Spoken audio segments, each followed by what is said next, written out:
Untuk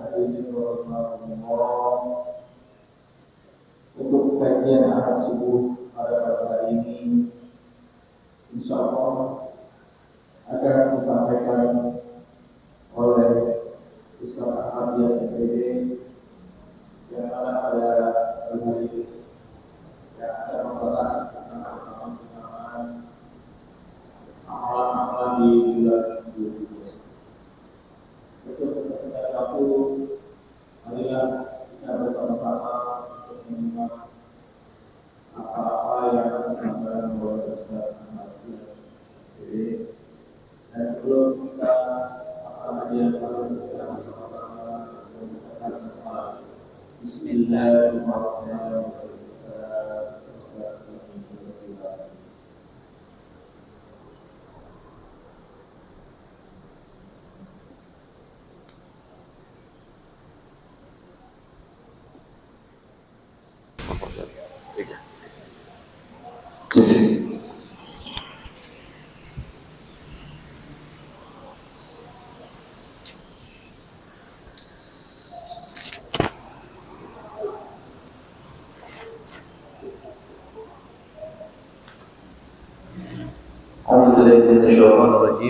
Bismillahirrahmanirrahim.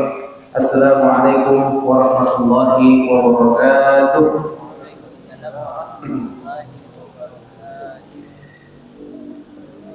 Alhamdulillah,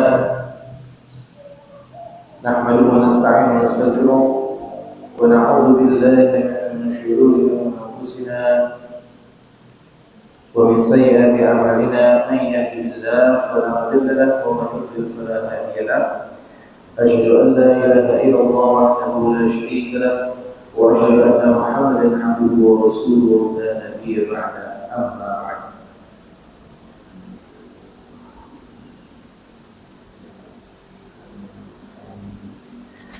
Faqala ta'ala fi muhkami tanzil ba'da a'udzu billahi minasy syaithanir rajim. Bismillahirrahmanirrahim. Ya ayyuhalladzina amanu taqullaha haqqa tuqatih wa la tamutunna illa wa antum muslimun. Wa qala aydan qala rabbi shrah li sadri wa yassir li amri wahlul 'uqdatam min lisani yafqahu qawli. Shadaqallahu alazim. Alhamdulillah, dengan segala nikmat dan karunia Allah, pada hari ini kita masih diberikan begitu banyak nikmat yang tidak bisa kita hitung, yang tidak bisa kita sebutkan satu persatu, sehingga kita dapat melaksanakan kewajiban-kewajiban kita. Nikmat yang paling utama itu adalah nikmat iman dan nikmat Islam. Jadi nikmat yang terbesar itu bukanlah nikmat sehat. Nikmat sehat mungkin kita senang dengan kesehatan, tapi kesehatan itu hanya berakhir di dunia saja. Tapi sedangkan nikmat keimanan, nikmat keislaman itu membuat kita bahagia di dunia sampai di akhirat. Maka patutnya kita bersyukur kepada Allah Subhanahu wa taala karena kita masih diberikan keimanan dan keislaman yang ada dalam hati kita. Bersyukur dengan apa? Bersyukur dengan mengucapkan alhamdulillahirabbil alamin. Apakah cukup dengan lisan? Ternyata tidak. Sebaik-baiknya orang yang bersyukur itu adalah dengan melaksanakan kewajiban. Kita melaksanakan kewajiban kita itu termasuk hamba yang bersyukur. Salawat serta salam semoga tersampaikan kepada baginda Nabi Muhammad sallallahu alaihi wasallam beserta keluarga beliau, sahabat beliau, dan para pengikut beliau hingga akhir zaman. Dan mudah-mudahan kita di hari kiamat mendapatkan syafaat Allah di yaumil qiyamah, syafaat dari Rasulullah sallallahu alaihi wasallam. Amin ya rabbal alamin. Bapak Ibu yang dirahmati Allah Subhanahu wa taala, pada hari ini kita akan membahas tentang Zulhijjah. Walaupun kita sudah berada di pertengahan bulan, ya, kira-kira sekarang kita sudah ada di tanggal 14 Zulhijjah. Kita jadikan ini sebagai evaluasi yang kemarin kita lakukan, ibadah-ibadah yang kita lakukan dari tanggal 1 Dzulhijjah sampai 13 Dzulhijjah ini, apakah sudah sesuai dengan syariat, sesuai dengan keinginan Allah, keinginan Rasulullah atau tidak? Sehingga evaluasi ini akan kita perbaiki jika ada yang kurang, pertahankan jika memang sudah bagus, itu untuk tahun depannya. Kita masih dalam suasana Dzulhijjah. Ya walaupun memang sudah lewat nih keutamaan-keutamaannya itu sampai tanggal 13 itu sudah selesai. Karena masih momen gitu ya, masih momen Dzulhijjah, maka kita membahas tentang Dzulhijjah. Kalau kita berbicara apa makna Dzulhijjah, Dzu itu berarti memiliki, ya punya, mempunyai. Hijjah artinya haji. Jadi Dzulhijjah punya haji, bulan yang memiliki ibadah haji di dalamnya. Khusus di bulan Dzulhijjah, ya orang yang pergi haji itu harus di bulan Dzulhijjah. Kalau misalnya kemarin ada yang bilang, saya hajinya bulan Syawal, Pak Ustaz, itu nggak ada, tidak sah haji bulan Syawal. Ya mungkin dia namanya haji Syawal mungkin. Kalau ada yang namanya Syawal, maaf. Jadi tidak ada bulan Syawal, bulan Ramadan haji, kan? Makanya pengertian dari haji itu adalah menyengaja ke Baitullah untuk melakukan ibadah tertentu di hari yang tertentu dan di tempat yang tertentu. Tempatnya sudah ditentukan, waktunya sudah ditentukan. Itu ibadah haji. Kalau umrah bebas, ya tidak ditentukan waktunya, tapi tempat tetap, umrahnya ke Mekah. Mekahnya pun di Ka'bah. Karena ada orang muter, ternyata bukan muterin Ka'bah, muterin mall, ya. Di dekat Masjidil Haram tuh banyak mall. Nah, jadi ini adalah Dzulhijjah. Apa keutamaan-keutamaan di bulan Dzulhijjah? Kalau kita berbicara bulan Ramadan itu yang paling mulia adalah pada malam-malam hari Ramadan. Apalagi di bulan Ramadan itu ada satu malam yang terbaik, lebih baik daripada 1000 bulan, yaitu malam Lailatul Qadar. Makanya kita diminta untuk menghidupkan malam bulan Ramadan. Salat tarawih di bulan Ramadan itu di malam hari. Salat tahajud, sahur dan sebagainya. Jadi diutamakannya yang mulianya itu malam.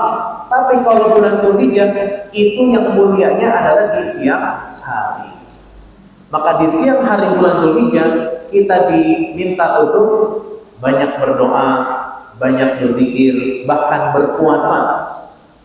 Ya, puasa dari tanggal 1 sampai tanggal 9 Dzulhijjah. Nanti kalau kita berbicara hadis, ya hadis tanggal 1 sampai tanggal 9 Dzulhijjah berpuasa, itu ada yang menyatakan hadis dhaif, ada juga yang mensahihkan atau menghasankan, derajatnya adalah hadis hasan. Ya, tapi boleh, walaupun dhaif, tapi boleh sebagai fadhailul a'mal. Sebagai apa? Keutamaan atau mengejar keutamaan-keutamaan dari amal perbuatan, amal saleh. Kemuliaan bulan Dzulhijjah itu juga diabadikan dalam Al-Quran di surah Al-Fajr. Nah, surat Al-Fajr itu di ayat kedua. Wal fajr, ayat keduanya, wa layalin ashr, demi fajar, wa layalin ashr, dan demi malam yang 10 atau 10 hari. Lalu ulama menafsirkan, termasuk Ibnu Abbas, Ibnu Katsir, Imam Mujahid, Imam Qatadah, wa layalin ashr, demi 10 hari. Itu 10 hari apa? 10 hari di bulan Dzulhijjah.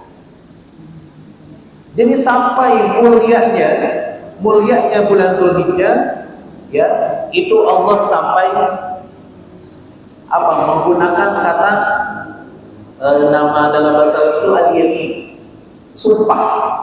Jadi kalau misalnya Allah sudah mengatakan atau berfirman pakai sumpah, ya berfirmannya pakai sumpah, maka setelah sumpah itu harus ada yang perlu diperhatikan sebagai orang yang beriman. Ya, wal fajr, demi waktu fajar. Berarti ada suatu kemuliaan di waktu-waktu pagi hari.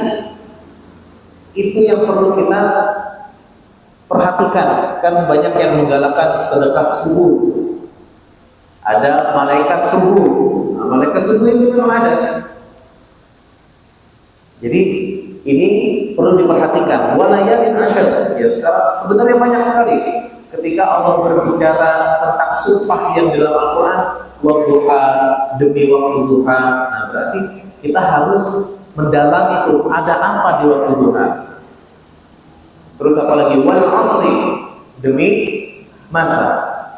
Yang dibaca oleh Imam watini wa zaitun, demi buah tin dan zaitun, sampai buah-buahan.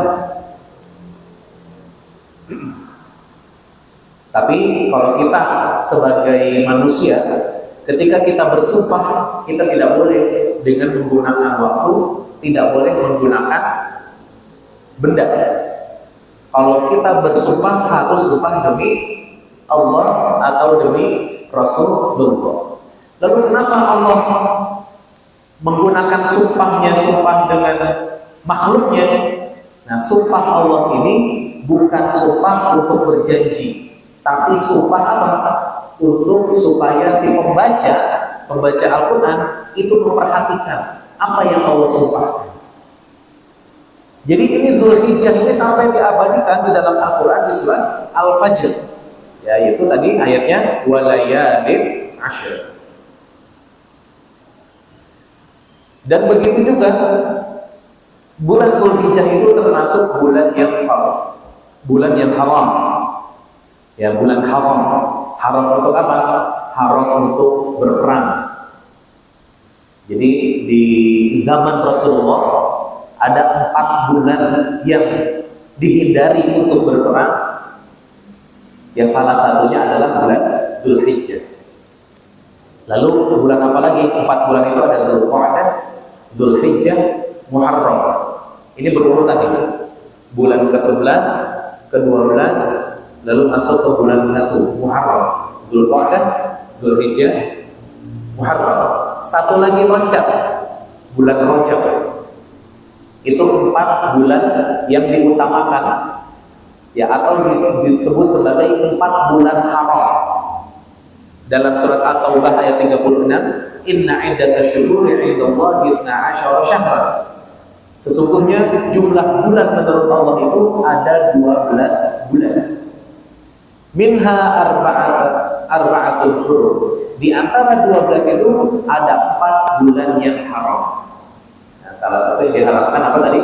Berperang. Jadi difokuskan hanya untuk beribadah. Nah, maksud dari bulan haram apa lagi? Maksud dari bulan haram juga adalah di mana dosa, orang yang melakukan dosa di bulan haram tersebut, 4 bulan yang tadi, itu maka dosanya lebih berat. Dia melakukan kemaksiatan, maka dosanya bisa lebih berat. Tapi kalau dia melaksanakan ibadah, pahalanya lebih besar. Dan begitu juga, ya, di bulan haram itu ada waktu-waktu yang dimuliakan oleh Allah Subhanahu wa ta'ala. Nah, kalau kita melihat rahasia di bulan Dzulhijjah, semua ibadah itu terkumpul dalam satu bulan. Ibadah hati, ada ikhlas, tawakal, taubat, karena di situ nanti kita akan diuji keikhlasan. Diuji keikhlasannya apa? Nanti ada ibadah kurban. Di Dzulhijjah itu ada ibadah kurban. Nah, dituntut dalam keikhlasan. Di bulan Dzulhijjah juga ada ibadah haji, dituntut tentang keikhlasan. Coba kita lihat tentang ayat haji dan umrah. Di Al-Quran disebutkan wa atimul hajja wal umrata lillah. Wa atimul hajja wal umrata lillah. Sempurnakanlah haji, sempurnakanlah umrah lillah, untuk Allah atau lillahi ta'ala. Sekarang kalau saya tanya, apakah ibadah-ibadah kita selain umrah dan haji itu tidak lillahi ta'ala? Tidak mungkin, ya kan? Kita salat pasti lillahi ta'ala, puasa lillahi ta'ala. Jadi ibadah itu pasti tuntutannya adalah ikhlas lillahi ta'ala. Tapi kenapa dalam Al-Quran Allah itu sampai mengingatkan, sempurnakan haji, sempurnakan umrah lillah. Padahal kita sudah tahu semua ibadah itu pasti lillah. Tapi di Al-Quran ditekankan lillah di situ. Sedangkan perintah sholat, wa aqimus sholat, wa atuz zakat, nggak ada lillahnya. Dirikan sholat, tunaikan zakat, ya lillahnya nggak ada. Walaupun tetap pasti itu lillahi ta'ala. Tapi haji dan umrah ini ditekankan lillahi, harus ikhlas. Kenapa? Karena haji dan umrah berpotensi besar orang itu untuk riya. Apa riya? Ingin dilihat orang. Lagi tawaf, umrah, ya sambil tawaf cekrek gitu ya, upload sosmed. Lagi sa'i cekrek, ya upload lagi, kasih tahu yang lain. Jadi potensi besar untuk apa? Riya, tidak lillahi ta'ala. Apalagi haji, dari nganterinnya aja nih, yang haji satu orang yang berangkat, yang nganterinnya se-RT. Itu ada mobil elf itu nganterin. Jadi mau lillahi ta'ala agak sulit gitu. Karena orang lain tahu. Ya terus sampai melaksanakan hajinya, sampai pulang. Begitu pulang minta dipanggil Pak Haji, Bu Haji. Kalau misalnya dipanggil namanya doang, enggak nengok sama sekali itu. Nah ini berarti riya ini. Nah, ini makanya ditekankan dalam Al-Quran wa atimul hajja wal umrata lillah. Jadi ada ibadah hati. Yang kedua, ibadah lisan. Tanggal 10 Dzulhijjah kita ngapain? Idul Adha. Idul Adha disunahkan untuk apa? Memperbanyak takbir, tahmid, tahlil, berzikir. Ya, kita sudah melaksanakan takbir atau bahasa kita takbiran. Allahu Akbar, Allahu Akbar, Allahu Akbar. Nah ini disunahkan. Sampai kapan? Sampai tanggal kemarin, hari Sabtu, sampai tanggal 13 Dzulhijjah. Sekarang sudah 14 Dzulhijjah, sudah tidak dianjurkan untuk takbiran lagi. Ya. Jadi ibadah lisan ada, ibadah badan, ibadah jasmani. Haji luar biasa. Haji itu dari niat ihram, terus ada yang ke Mina duluan tarwiyah, ada yang tanggal 9-nya langsung ke Arafah. Di situ dari terbit matahari sampai terbenamnya matahari dia berdoa, berzikir, baca Quran. Kalau capek, ngantuk, istirahat. Kalau ngantuk, tidur. Kalau lapar, makan. Kalau minum, aus. Kalau aus, minum. Terbalik. Jadi boleh nggak kalau di Arafah itu Tidur boleh, istirahat kan ibadah. Terus ntar malamnya ke menginap di Muzdalifah. Muzdalifah yang di Arab ya. Kalau yang dekat bandara, Muzdalifahnya beda lagi. Nginapnya di Muzdalifah. Setelah itu berangkat ke Mina, dari tenda ke tempat lontar jumroh. Itu kalau ya setiap tahun memang berbeda-beda. Jemaah haji Indonesia itu tempatkannya berubah-ubah, tapi rata-ratanya itu berjalan ya dari tenda untuk lontar jumroh itu bisa 1,5 jam sampai 2 jam sekali jalan. Berarti pulang pergi itu bisa 3 jam, bisa 4 jam jalan kaki. Dari tenda lontar jumroh jalan kaki, paling lama itu yang paling jauh sampai 4 jam. Capek mau pesan Grab nggak bisa, nggak ada di sana Grab. Ya mau pesan Gojek nggak ada, harus semuanya jalan. Nah ketika jalan, karena jalannya bareng-bareng itu nggak terasa. Sampai lontar jumroh, sampai balik lagi ke tenda itu nggak terasa. Nah cuman pas sudah nyampe tenda, pas sudah duduk istirahat baru terasa. Ya terasa tuh kaki pada sakit, pada pegel. Nah ini ada ibadah-ibadah ya haji, puasa. Orang yang tidak berangkat haji disunahkan berpuasa dari tanggal 1 sampai tanggal 9 Dzulhijjah. Lalu ada ibadah harta. Disunahkan bulan Dzulhijjah ini kita perbanyak untuk bersedekah, berkurban. Itu kan mengeluarkan harta. Harta sebenarnya ini harta kecil. Ya kita mengeluarkan kurban itu sebenarnya kecil. Allah tidak menyuruh kita berkurban seluruh harta. Allah tidak menyuruh kita untuk mengorbankan anak kita sebagaimana Nabi Ibrahim mengorbankan Ismail anaknya. Tapi Allah hanya menginginkan sebagian kecil dari harta kita. Jadi di dalam Dzulhijjah ini semua ibadah itu ada. Tadi ibadah hati, ibadah lisan, ibadah jasmani, dan ibadah harta. Semuanya terkumpul di bulan Dzulhijjah. Tidak ada bulan lain selain bulan Dzulhijjah yang menghimpun semua ibadah sekaligus dalam satu bulan. Ini kita masih membicarakan tentang keistimewaan bulan Dzulhijjah.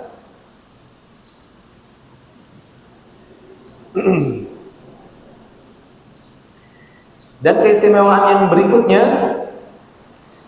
Rasulullah SAW bersabda, "Ma min ayyamin al-'amalu shalih fihinna ahabbu ila Allah min hadhihi al-ayyamil 'ashr." Tidak ada hari-hari yang amal soleh itu yang pada hari-hari itu lebih dicintai oleh Allah daripada 10 hari ini, yaitu bulan Dzulhijjah. Jadi ada bulan selain Dzulhijjah, ya Muharram, Safar, Rabiul Awal, Rabiul Tsani, Jumadil Ula, Jumadil Tsaniyah, terus sampai Dzulqa'dah. Ibadah yang paling dicintai oleh Allah itu adalah ibadah di bulan Dzulhijjah pada 10 hari pertama, tanggal 1 sampai tanggal 10 Dzulhijjah. Bahkan sahabat bertanya, "Wala jihad ya Rasulullah?" Bagaimana dengan jihad? Apakah pahala jihad juga kalah? Apakah Allah juga lebih mencintai ibadah di bulan Dzulhijjah dibandingkan jihad? Maka kata Rasulullah, "Wala jihadu fi sabilillah." Jihad pun bisa kalah dengan amalan-amalan ibadah di 10 hari pertama Dzulhijjah. Illa kecuali rajulun kharaja bi nafsihi wa malihi falam yarja' min dzalika bi syai'in.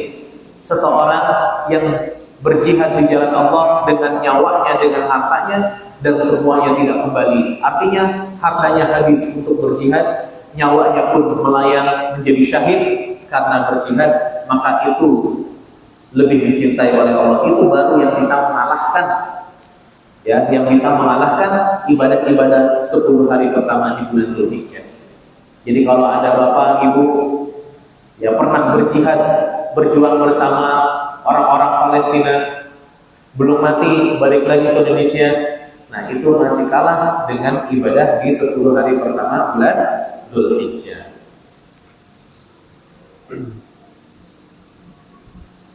Sekarang kita runut dari tanggal 1 Dzulhijjah sampai tanggal 8 Dzulhijjah.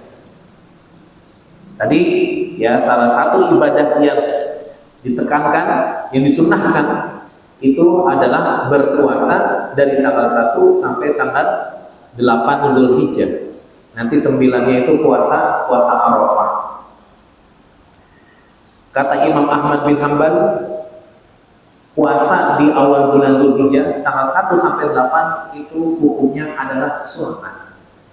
9 Dzulhijjah puasa Arafah sunnah muakkadah. Apa bedanya sunnah sama sunnah muakkadah? Sunnah ya biasa. Rasulullah kadang mengerjakan, kadang tidak. Tapi kalau sunnah muakkadah, walaupun sunnah tapi Rasulullah tidak pernah meninggalkan sunnah itu. Dan tentu pahalanya pasti lebih besar sunnah muakkadah. Prioritas puasanya adalah puasa qadha. Puasa qadha bagi yang memiliki qadha di puasa Ramadan. Biasanya ya, ibu-ibu wanita itu ada masa-masa ya 1 bulan sekali haid. Maka ada 6 hari, 7 hari yang diqadha, maka diprioritaskan diqadhanya di awal-awal bulan Dzulhijjah. Ada ulama yang mengatakan kalau dia puasa qadha terus di awal bulan Dzulhijjah, maka pahalanya jadi double. Dapat pahala puasa qadha plus dapat pahala puasa sunnah bulan Dzulhijjah.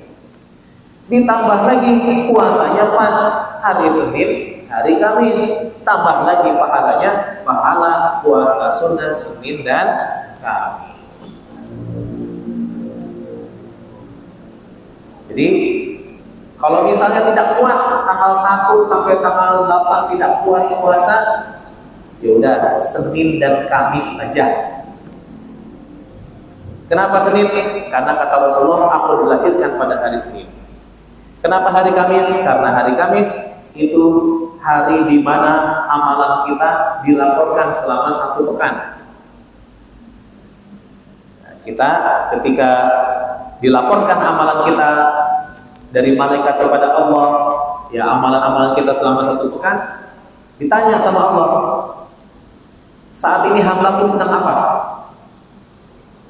Nah, kata malaikat, sedang nonton MotoGP ya Allah. Gak enak. Ya, kalau lagi berpuasa kan enak laporannya. Ya Allah, hambamu sedang berpuasa. Itu kan lebih apa? Ya lebih spesial di hadapan Allah.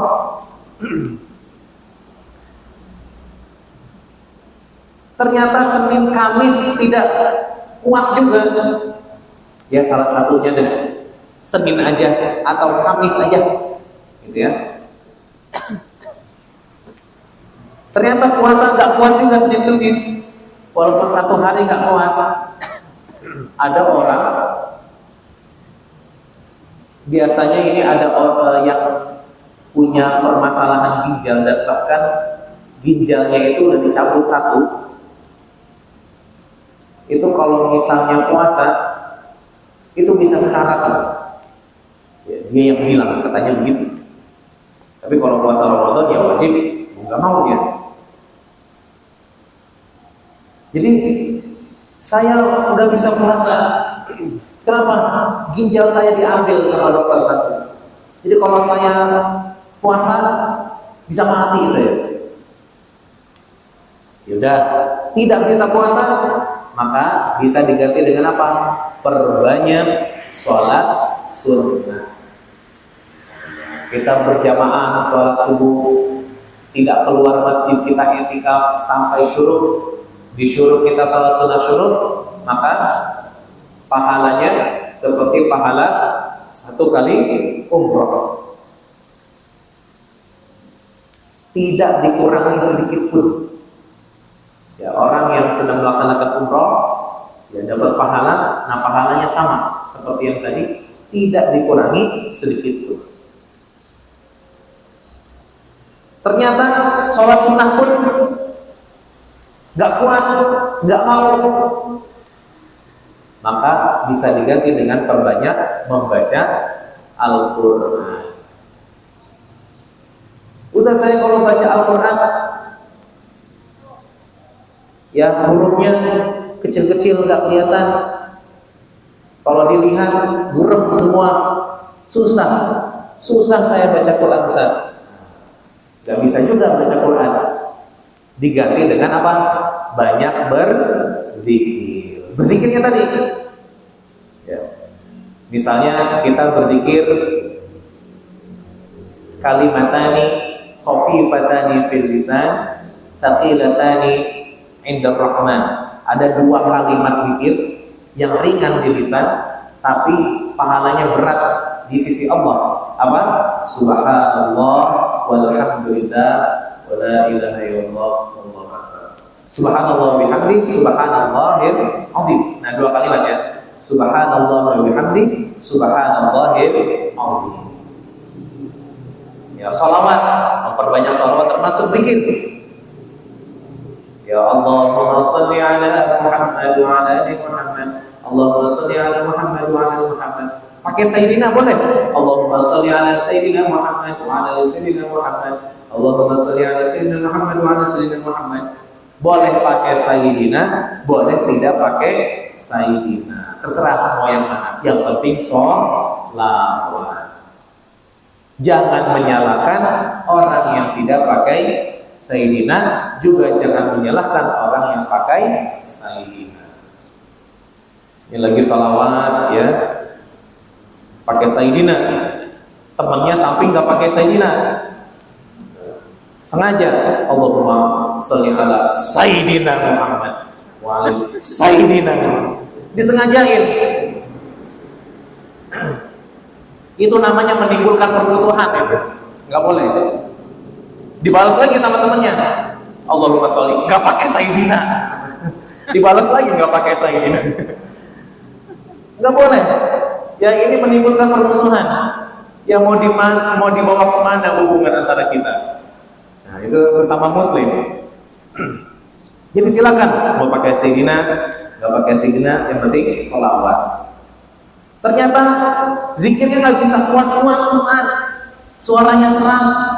Ya udah, zikirnya sir, ya dalam hati. Gitu aja udah. Istighfar, astagfirullahaladzim, astagfirullahaladzim, astagfirullahaladzim. Tapi istighfar jangan lupa, istighfar kita berzikir artikulasinya harus jelas. Oke? Kalau artikulasinya tidak jelas, nanti -5. Itu yang viral itu katanya. Jadi harus jelas, astagfirullahaladzim, pelan-pelan sambil mengingat dosa-dosa kita. Astagfirullahaladzim wa atubu ilaih, astagfirullahaladzim wa atubu ilaih, astagfirullahaladzim wa atubu ilaih. Terus jangan cepat-cepat. Ya, ada orang istighfar cepat-cepat, baca apa? Tidak jelas. Malaikatnya bingung. Ini nyusahin malaikat yang zikir kayak gitu. Mau dicatat, nggak jelas zikirannya, tidak dicatat, dia lagi zikir. Itu zikir yang nyusahin malaikat. Sama tuh orang yang pergi sholat Jumat, begitu khutbah naik, tidur. Itu nyusahin malaikat. Mau dicatat tapi tidur, nggak dengerin khutbah gitu ya.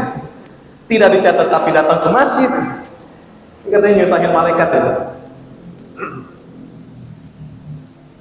Ya, tapi semua pasti ada perhitungannya. Rasulullah, wallahi inni la astaghfirullah wa atubu ilaih.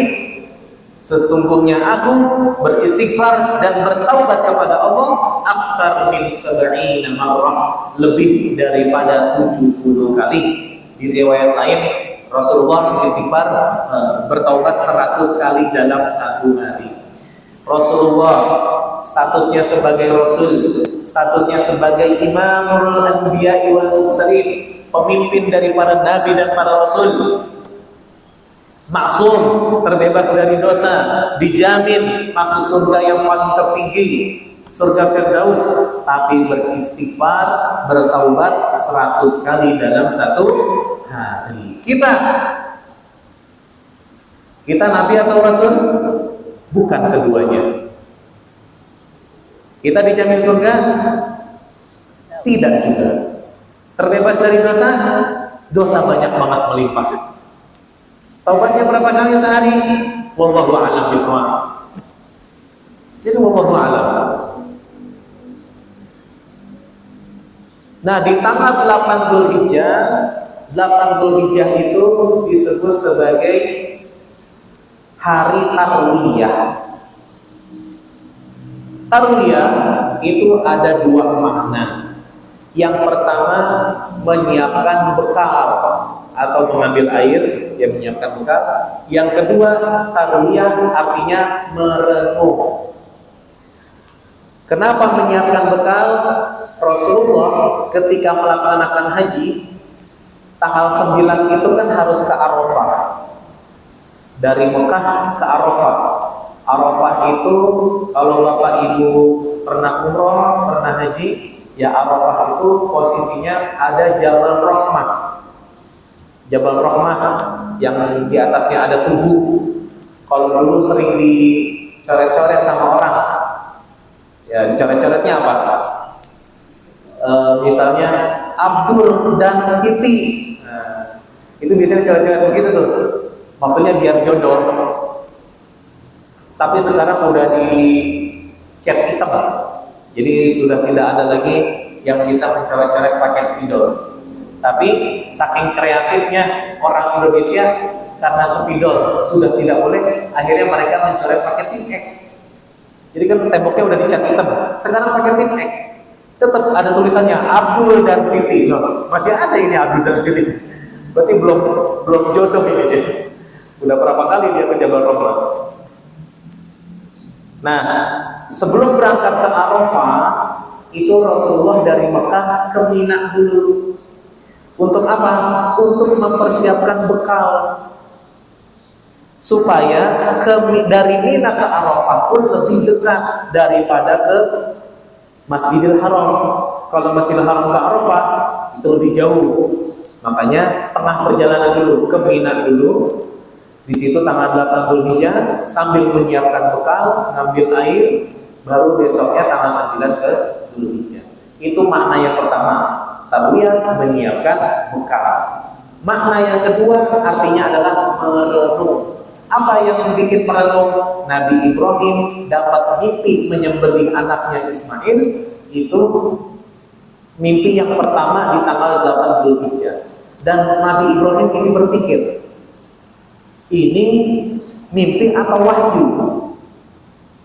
Kalau mimpi tapi kok kelihatannya jelas banget, kalau wahyu kok tega menyembelih anak?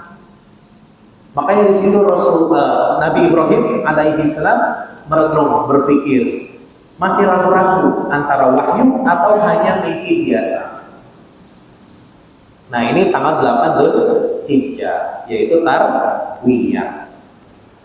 Makanya jemaah haji itu dari Mekah, dari hotel sudah berniat ihram, memakai kain ihram, niat labbaik Allahumma hajjan, ya Allah aku berniat untuk berhaji. Nah, tanggal 8 Dzulhijjahnya itu ke Mina untuk melaksanakan tarwiyah.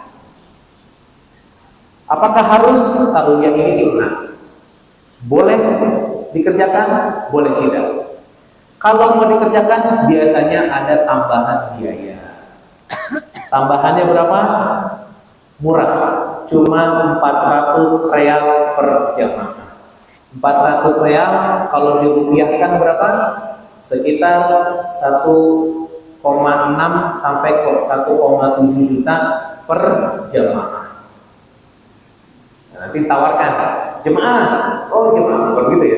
Jemaah, mau tarwiyah nggak? Mau tarwiyah, siapkan 400 real. Bahkan kadang ada yang minta 500 real. Kalau 500 real biasanya bisa 2.200.000. Ayo kumpulkan. Nah, ada juga yang tidak setuju. Nah, kalau tidak setuju berarti tidak jadi taruhnya. Jadi ini sunnah. Lalu di tanggal 9 Dzulhijjah kita yang tidak berangkat haji ini disunnahkan untuk puasa Arafah. Siyamu yaumi Arafah ahtasibu 'ala Allah ayukaffira as-sanah allati qablahu wa sanah allati ba'dahu. Orang yang puasa sunnah Arafah 1 hari itu kata Allah akan dihapuskan dosanya setahun yang lalu dan setahun yang akan datang. Gara-gara 1 hari puasa di puasa Arafah. Jadi dosa lunas gara-gara puasa Arafah. Bukan hutang yang lunas ya. Kalau hutang masih tetap. Kalau dosa lunas. Ya, jangan takutnya pulang dari sini, ya hutang saya sudah lunas ya. Dalilnya apa? Kata Ustadz begitu. Dan dosa ya lunas. Nah ini bapak-bapak yang sudah ikut pengajian, yang sudah paham itu di puasa Arafah, di hari Arafah membangunkan istrinya. Ya untuk apa? Untuk sahur, untuk puasa Arafah. Ya, dipercikan air tuh.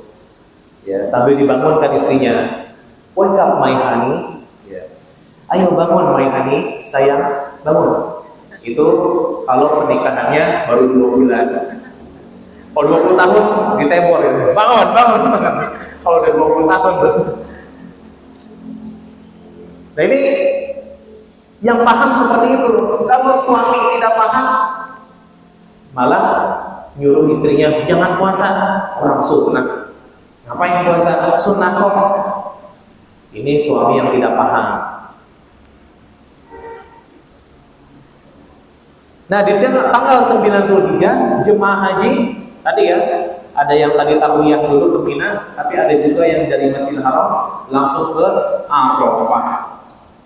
Nah, Arafah, kita ketika Arafah, kalau sekarang itu di Arafah sudah ada tenda-tenda dan tendanya juga sudah dilengkapi dengan AC. Kalau sebelumnya itu di tahun 2017 itu masih pakai blower. Nah, kipas blower terus diisikan batu es dalamnya. Jadi bukan hanya air. Kalau air doang itu masih panas, harus dikasih batu es biar tidak panas. Pernah batu esnya habis, kipasnya masih nyala, itu yang dihembuskan kipas anginnya angin panas. Karena memang cuacanya di sana gersang.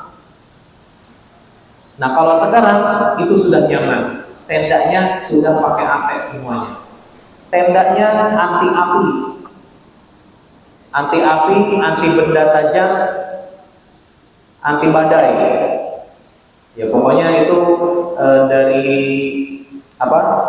kualitas dari Jerman katanya. Jadi kalaupun dibakar dia tidak bakal kebakar tendanya. Terus bagaimana yang tidak pakai tenda, boleh nggak? Boleh.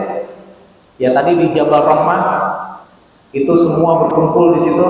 Kalau kita lihat ada foto dari atas tuh, memfotokan orang yang sedang wukuf di Arafah, itu luar biasa, semuanya putih karena orang pakai pakaian ihram. Itu gambaran kita nanti bagaimana di padang mahsyar. Ya kalau di padang mahsyar kita tidak pakai apa-apa nanti. Nah putih, kenapa warnanya putih? Karena itu menggantikan atau kira-kira nanti kita ketika dikafankan seperti itu. Ya, untuk mengingatkan kita bahwa kita akan dikafankan. Yang punya bintang 5, bintang 7, ya kalau bintang 7 puyer tuh, pusing dulu orangnya berarti. Ya, punya pangkat jenderal segala macam, di situ tidak kelihatan. Semuanya sama. Mana polisi, mana tukang sapu, mana pejabat, mana OB, nggak kelihatan. Semua bajunya, pakaiannya sama.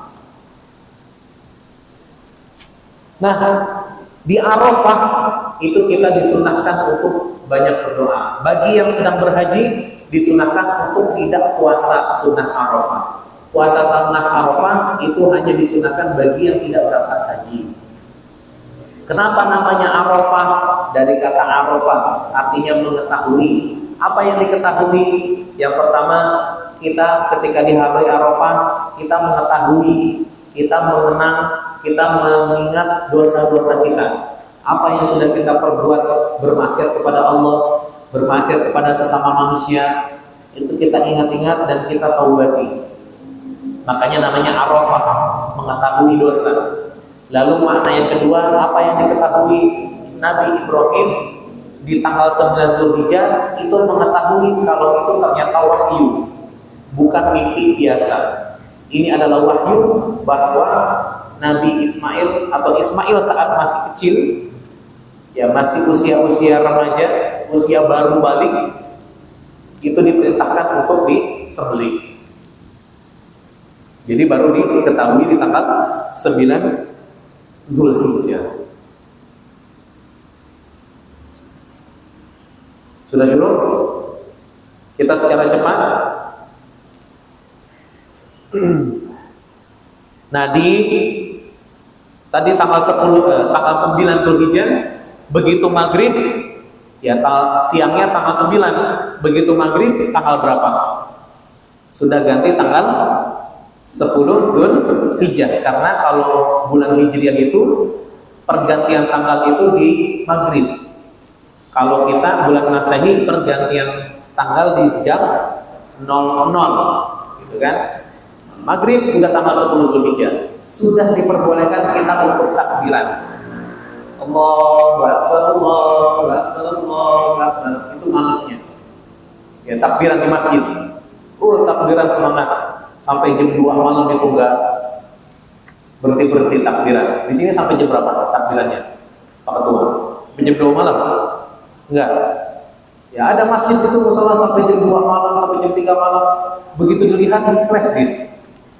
Yang takbiran flash disk bukan orang ternyata. Makanya ntar yang masuk surga flash disknya.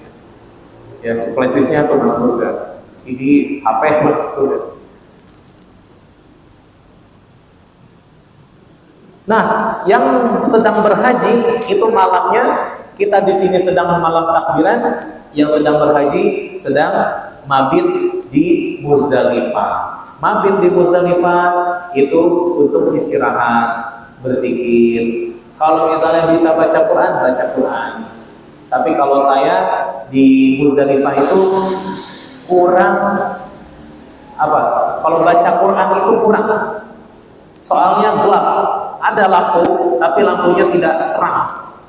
Ya artinya lampunya lampu kuning, ya kurang cerah. Jadi kalau dipaksain baca Quran sakit mata. Jadi lebih enak sambil berzikir aja, berzikir ya. Apalagi itu kan malam hari, jadi ngantuk istirahat. Nah itu juga sama. Itu lautan manusia kalau itu tidak ada tenda.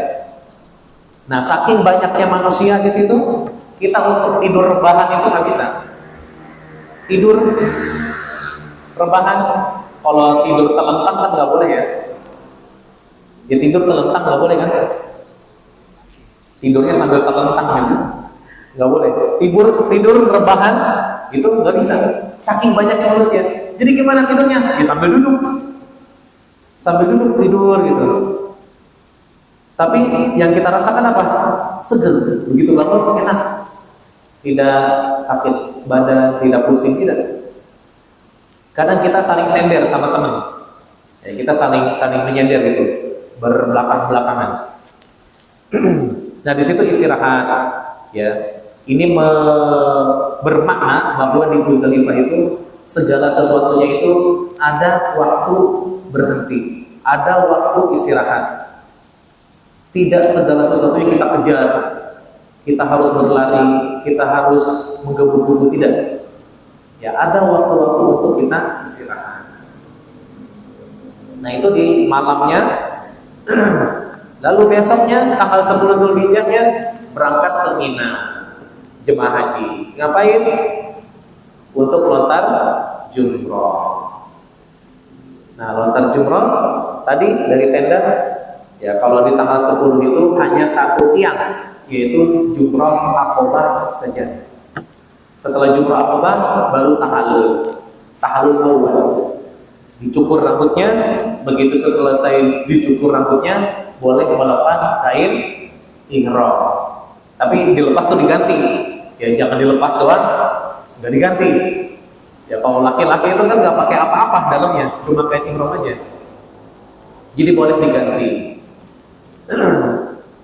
Kita di sini ngapain 10 Dzulhijjah? Salat Idul Adha. Kita berkurban. Salat Idul Adha itu orang-orang lebih semangat. Paling semangat ikut salat Idul Adha. Bahkan ada orang yang salatnya itu setahun 2 kali, Idul Fitri dan Idul Adha. Salat wajib ketinggalan, salat tarawih kaki pegel katanya. Idul Fitri semangat, Idul Adha semangat, apalagi Idul Adha sambil bawa kupon, ya kan? Kupon daging, semangat itu, nggak boleh ketinggalan, harus jadi soft paling utama. Rasulullah berkurban itu setiap tahun biasanya Rasulullah berkurban 2 kabsyah. Kabsyah itu domba. Jadi kan ada kambing, ada domba. Nah Rasulullah itu sering 2 domba. Kita menyembelih hewan kurban, dan bagi yang berkurban itu disunahkan untuk menyembelih hewan kurbannya sendiri. Kalau bisa. Kalau ngerti, kalau nggak ngerti, ya kita serahkan kepada panitia. Karena kalau menyembelih itu ada 2 urat, ada urat makan, ada urat nafas. Nah, dua-duanya itu harus terputus.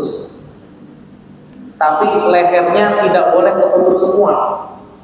Ya, artinya ketika menyembelih nggak sampai buntung kepalanya. Tapi yang terputus urat makan, urat leher. Ya, jangan karena pengen saya ingin sunnah, apa? Saya menyembelih hewan saya sendiri. Udah pelatihan belum? Belum. Akhirnya ketika dia sembelih, urat nafasnya masih ada, yang terputus baru urat makan. Begitu selesai disembelih, nah, sapinya berdiri lagi. Ya, sapinya berdiri lagi. Begitu sapinya berdiri lagi, diruqyah sama dia. Auzubillahi minasyaitonir rajim. Enggak bisa. Ya, jadi ini harus yang paham. Karena Rasulullah menyembelih hewannya sendiri. Lalu bagaimana pembagiannya? Bagi yang berkurban itu maksimal boleh mendapatkan 1/3 bagian hewannya atau bagian dagingnya maksimal. Tapi saya cuma dapat 2 kilo, 3 kilo, tidak apa-apa. Walaupun tidak sampai 1/3 itu nggak apa-apa. Jadi ini pernah kita bahas di tahun lalu tentang fikih kurban. Jadi maksimal 1/3, tidak boleh lebih. Terus bagaimana panitia? Ya panitia, ya ini hati-hati. Panitia mau makan daging karena ketika mengurus hewan kurban lelah, letih, capek. Jadi makan daging itu supaya bertenaga, supaya pengurus hewan kurban itu kuat. Boleh atau tidak?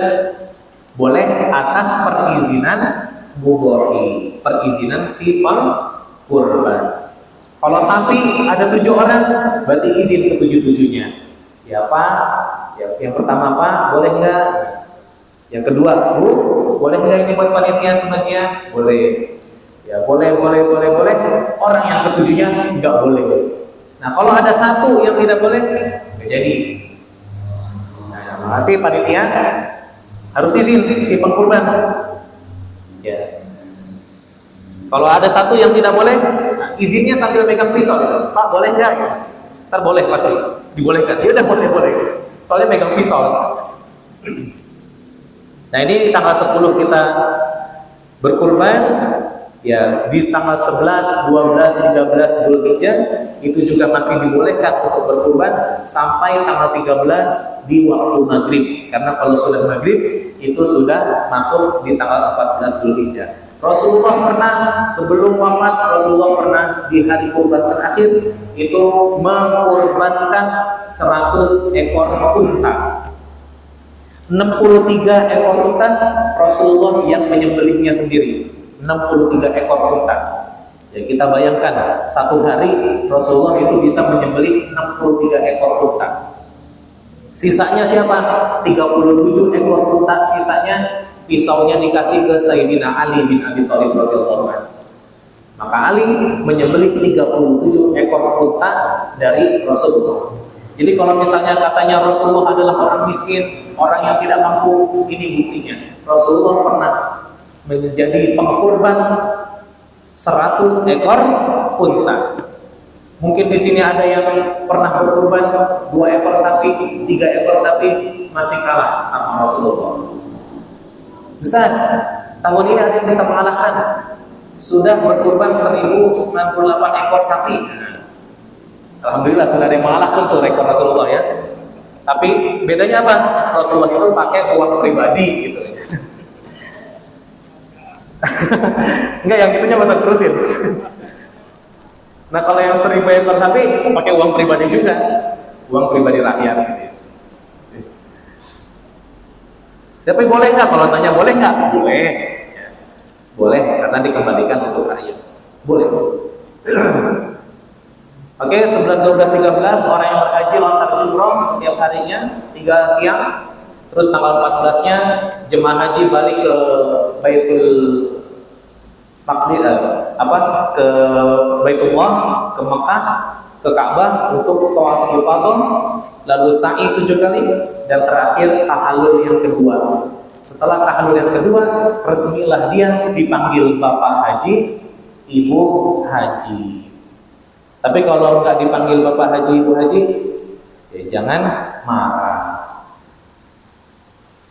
Yang penting manggilnya jangan sampai orang yang berhaji itu disebutkannya hajinya 2 kali. Ya haji. Maksudnya apa? Ya kan kalau 1 kali, ya Pak Haji, Bu Haji kan enak. Kalau haji itu kadang negatif. Iya kok haji, omongannya begitu. Kok haji, keperlakuannya kayak gitu. Jadi hajinya sampai disebutin 2 kali itu. Jangan sampai seperti itu. Ya orang yang hajinya mabrur adalah orang yang setelah hajinya itu lebih dekat dengan Allah, berubah sikapnya, akhlaknya, lebih rajin sholat, lebih lembut perkataannya, ya pokoknya lebih baik. Nah, selesailah sudah ya tadi sampai tanggal 14 Zulhijjah. Nah, sekarang 14 Zulhijjah, maka hari ini jemaah haji itu sedang melaksanakan tawaf ifadah, lalu sa'i dan tahallul selesai. Jadi sebenarnya pelaksanaan haji itu sebentar. Tanggal 8 Tarwiyah, 9 Arafah, terus malamnya Muzdalifah, siangnya tanggal 10 lontar jumroh, 10, 11, 12, 13, 6 hari, tambah 7 hari tawaf ifadah. Jadi cuma seminggu orang berangkat haji. Terus kenapa orang berangkat haji reguler ini 40 hari, sisanya ngapain? 7 hari melaksanakan haji, berarti 40 kurang 7 berapa? 33. Ya, 1 bulan. 1 bulannya sisanya adalah belanja. Itu biasanya belanja. Jadi belanja sebulan, hajinya cuma seminggu. Makanya ditanya oleh tetangganya, begitu ada tetangga pulang haji, yang ditanya bukan bagaimana hajinya ibadahnya, tapi bagaimana oleh-olehnya. Jadi ditanya oleh-oleh. Wallahu a'lam bishawab. Hadallahu wa iyyakum ajma'in. Assalamualaikum warahmatullahi wabarakatuh.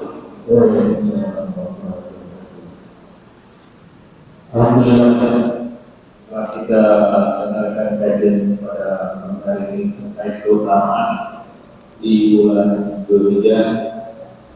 Diberi kesempatan kepada bapak-bapak, ibu-ibu untuk bertanya, silakan.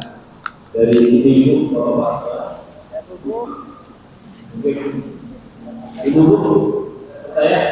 Enggak ada. Bapak-bapak, Belajar semua. baik, silakan.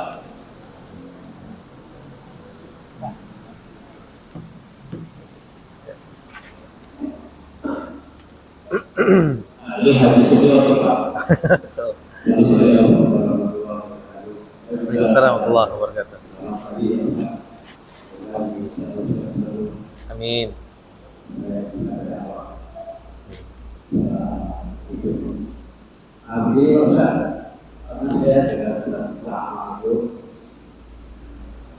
Haji itu sebenarnya ada waktu dia berada di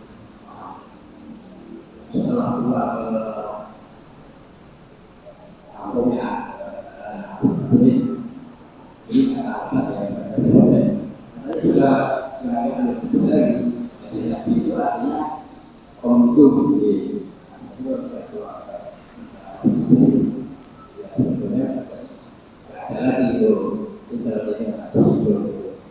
Tidak ada apa? Maaf. Oh, tidak ada. Ya.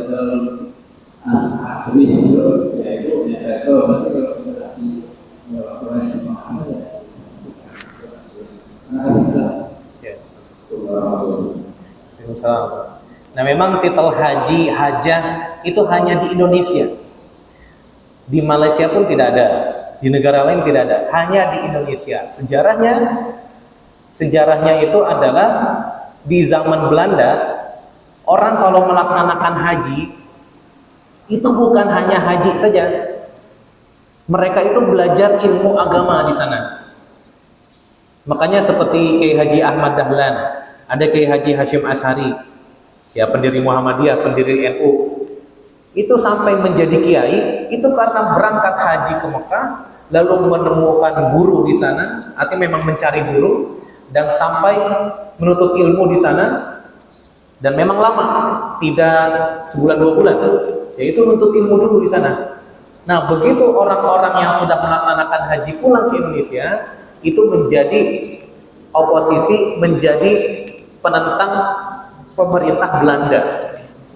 Makanya supaya Belanda ini bisa tahu mana yang habis pulang haji, mana yang belum haji, itu pemerintah Belanda membuatkan aturan. Orang yang sudah berangkat haji kita panggil penghormatan, bahasanya gitu. Sebagai penghormatan kita panggil Bapak Haji dan Ibu Hajah. Padahal di balik itu kata Belanda apa? Ya, ingin memata-matai itu. Supaya nih orang yang sudah dipanggil Pak Haji, nah coba tuh intel, coba telusuri dia menggerakkan masyarakat nggak? Gitu. Jadi supaya memudahkan pemerintah Belanda saat itu ya untuk mengintelkan orang yang sudah haji dan atau ibu ya, bapak dan ibu yang sudah berangkat haji. Dan ternyata walaupun Indonesia sudah merdeka, sampai sekarang titel itu masih melekat dengan kita. Itu. Jadi ya karena memang sudah seperti ini gitu ya Pak ya. Jadi ada masyarakat, jadi jangan, yang penting gini, yang penting haji itu jangan kita mengakui diri. Pak namanya siapa? Saya Haji Anton misalnya gitu. Misalnya gitu. Jadi disebutin hajinya, saya Haji Anton gitu. Jadi kalau buat diri sendiri, udah pakai nama sendiri aja. Jadi kalau misalnya ada masyarakat tetangga yang manggil kita haji, manggil kita hajah, ya udah, itu kan orang lain. Terus kalau orang lain tidak manggil kita haji atau hajah, jangan marah juga, karena itu titelnya titel pemberian Belanda, bukan pemberian Allah itu, pemberian Belanda. Jadi nggak usah terlalu bangga gitu. Ya artinya kita di sini tidak bisa menghindari itu. Ya tapi juga jangan marah dengan tidak adanya orang yang manggil haji atau hajah. Begitu kira-kira Bapak. Berarti harusnya kalau pakai penekanan haji, berarti kita ini kita lihat PSC puasa, sholat, zakat. Nah ini makanya dulu berangkat haji itu kan belum ada pesawat, kan sangat sulit, harus pakai kapal, dan kapal itu sekitaran 1,5 bulan baru nyampe ke Mekah. Makanya orang nggak ada yang umroh. Jadi haji itu pasti diusahakan sama masyarakat Indonesia. Nah umroh enggak, karena begitu berat kan, dari biayanya, dari perjalanannya berat. Untuk umroh saja. Makanya dulu nggak ada yang umroh, jarang sekali. Kalau seandainya dulu udah ada pesawat dan banyak yang umroh, mungkin sama pemerintah Belanda juga dikasih titel umroh. Iya. Namanya siapa? Saya Bapak Umroh Anton gitu. Nggak enak. Nggak enak kan? Bapak umroh itu, ibu umroh, nggak enak. Nah ini ya memang sejarahnya seperti itulah. Dan itu memang hanya terjadi di Indonesia saja. Ya, luar biasa Indonesia yang nggak ada yang banyak. Baik, berarti sudah yang ada lagi. Kalau ada, kalau ada, saya. Kan selama ini ada istilah pergi haji jika mampu besar. Semua ibadah itu atas kemampuan. Seperti sholat. Nah, cuman kalau misalkan kita ambil biasnya dari sholat itu kalau tidak mampu berdiri itu bisa duduk, bisa tiduran.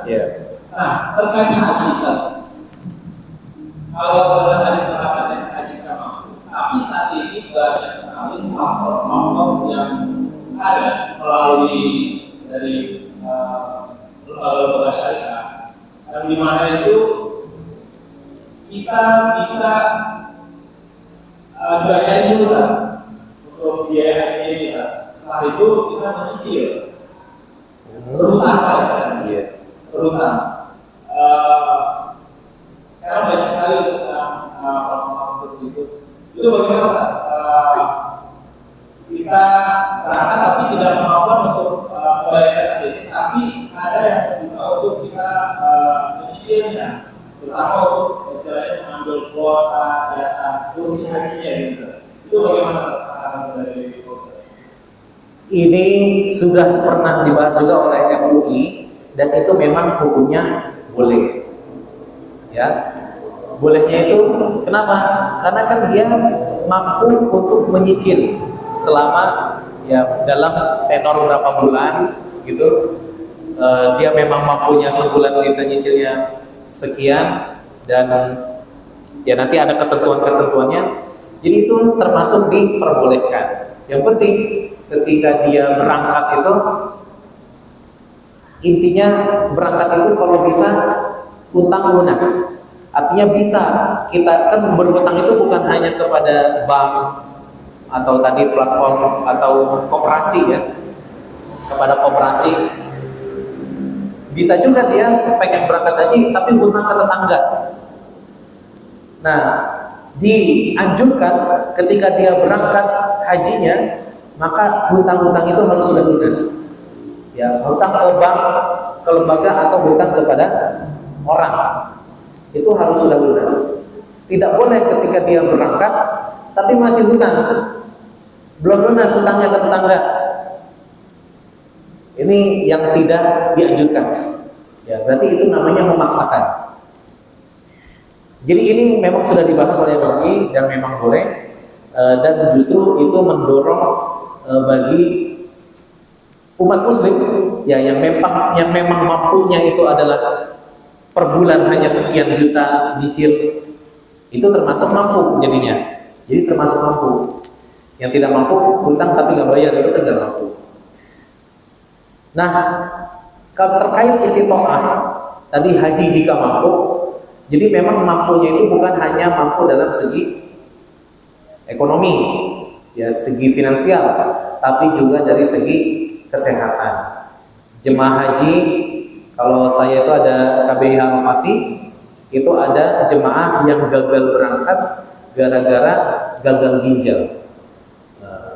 Gagal ginjal membuatku gagal haji. Itu kalau digidiin sinetron begitu. Jadi ada yang sampai batu ginjalnya itu sampai besar dan dia harus terapi cuci darah. Orangnya sehat, jadi sebelum berangkat itu sehat, badannya seger, ya artinya gemuk lah orangnya juga, dan tidak pernah mengeluhkan apa-apa. Begitu ada MCU, karena sebelum berangkat harus periksa kesehatan, Nah, ada keanehan di urinnya, akhirnya dicek ternyata ada batu ginjal dan akhirnya dia gagal berangkat, tidak boleh berangkat. Qadarullah, ya akhirnya istrinya pun nggak mau pergi sendirian, istrinya pun nggak jadi berangkat. Itu yang satu. Terus yang kedua, udah masuk asrama haji, asrama hajinya sekarang di Cipondo, udah masuk di karantina. Pas udah mau berangkat ke bandara, itu kan ada pemeriksaan terakhir, pemeriksaan lagi. Ya pemeriksaan, ternyata ada satu lagi jemaah kami itu juga tidak boleh berangkat karena alasan kesehatannya yang menurun. Memang usianya sudah 83 tahun. Itu udah tinggal berangkat ke bandara doang. Akhirnya enggak berangkat juga. Nangis nggak nangis sih, cuma guling-guling ya, guling-guling gitu. Jadi ya itu memang istitoah itu kemampuan, tadi kemampuan finansialnya, kemampuan kesehatan, dan juga istitoah termasuk kemampuan dari segi keamanan. Misalnya di Palestina, di Gaza itu sudah tidak mungkin kan untuk berangkat haji. Nah ini karena keamanannya kurang, maka tidak diwajibkan. Bagi orang muslim yang sudah mampu secara finansial, sehat, negaranya aman, tapi nggak daftar-daftar juga, itu dosa. Dosa. Kata ulama sepakat itu dosa. Makanya yang sudah mampu itu wajib untuk daftar. Nah, karena adanya tadi program cicilan haji itu, yang dari bank, sekarang di bank udah tutup, nggak boleh nyicil. Yang bermain Koperasi sekarang membuka cicilan haji. Itu gara-gara itu, makanya sekarang haji itu membludak dan sampai nunggu 30 tahun. Sekarang udah hampir 30 tahun nunggunya. Jadi kalau misalnya daftar sekarang, ya saya usianya 30-an, daftar sekarang, berarti saya usia 60-an nanti baru berangkat. Ya daftarnya seger, daftar, begitu berangkat, bongkok. Ayo berangkat, gitu, udah kakek-kakek. Nah ini yang membuat salah satu haji itu membludak. Jadi sejarahnya begitu. Dulu mungkin nunggunya itu cuma 3 tahun, 5 tahun, bahkan paling lama 7 tahun. Begitu ada buka cicilan, langsung antriannya panjang. Jadi sekarang 30 tahun. Nah makanya tadi kan dia bisa menghitung. Kalau saya nunggu kumpul uang dulu, kapan saya mau daftar, kapan nanti saya berangkatnya. Maka supaya nanti ketika daftar, insya Allah mudah-mudahan masih ada umur, masih sehat. Jadi saya berusaha untuk daftar sekarang melalui program cicilan. Jadi itu justru memudahkan. Jadi diperbolehkan oleh ulama.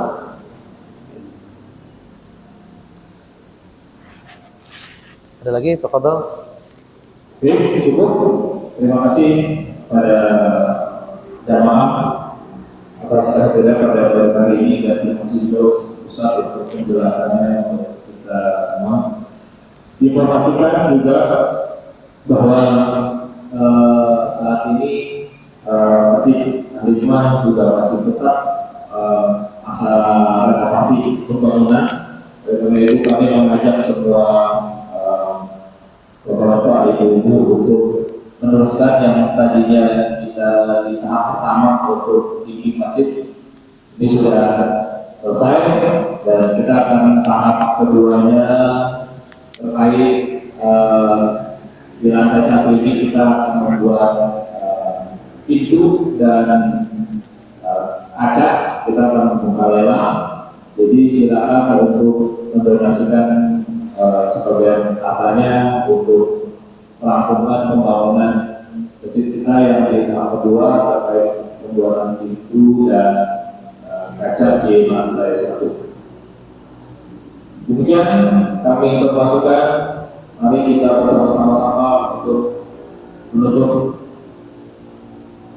kajian sebelum ini dengan mengucapkan alhamdulillahirabbil alamin. Mari bersama-sama kita doa terus. Subhanallah wa bihamdika, asyhadu an la ilaha illa anta, astaghfiruka wa atubu ilaik. Wassalamualaikum warahmatullahi wabarakatuh. Waalaikumsalam.